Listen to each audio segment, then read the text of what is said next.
Nadia, Cléboa toujours.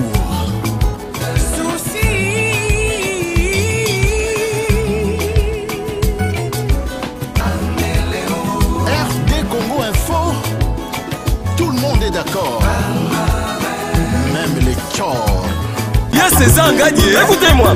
Yoke no Gusua, Yoke no Nganza, Yoke M. Salut, c'est bien moi Passy Ange Mbouy, votre humble servante.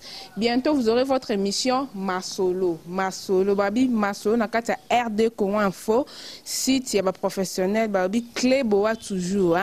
Kalaming te bozo zwanga, Passy Ange Mbouy, nakata émission na bino Masolo, nakata RD Congo Info. Babi l'animatrice du moment. Balobi tembesili na katia net na katia RD Congo Info. Balobi boto sa te po bino banani.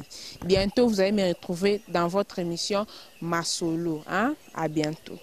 César Ngadi Cléboa, honorable Zakari Baba.